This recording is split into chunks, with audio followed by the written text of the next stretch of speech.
and welcome to another installment of Metalhead Central, the show where I give honest ratings to honest music. Today, we're going to be veering more towards the well-known and mainstream, quote-unquote, metal bands, and looking at Trivium's new album, What the Dead Men Say. It was released April 24th on Roadrunner Records. Now, this is the band's first effort since the critically acclaimed 2017 album, The Sin and the Sentence. I loved that album, but will I love this one? Let's find out. From the very beginning strains of the enigmatic yet epic instrumental opener 9, there's the Roman numerals for 9, you know this album is going to be a contender for Album of the Year. There's an excellent balance between the melodic and touching and the heavy and crushing without going overboard either way.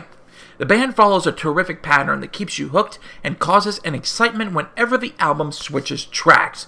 From the beautiful choruses of the title track, Catastrophist, Bleed Into Me, and The Defiant, to the heavier stuff like Amongst the Shadows and the Stones, and Bending the Arc to Fear, this album is jam-packed with amazing songwriting, absolutely sublime lyrical work, and an overall message of not backing down in the face of adversity.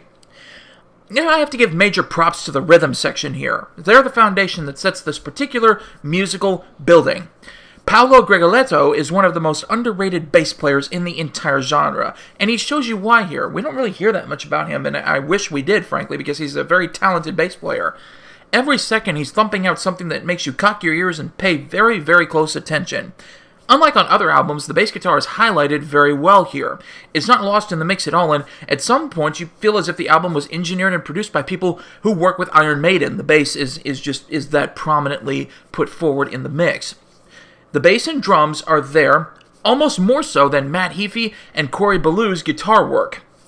Overall, this is an album just full of classic Trivium songs. It's got great melody, it's got wonderful musicianship, and it's just plain fun to listen to. When you boil down to it, it's just fun to listen to. The choruses will stick in your head, and that's what makes this album work. Even on the heavier tracks, they managed to put out something catchy and very, very memorable.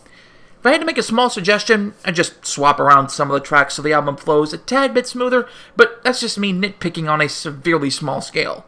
Go get this album. It's definitely worth your hard-earned cash. I'm giving it a melodic, yet heavy, 5 out of 5. Thank you so much for watching. Click like and don't forget to subscribe.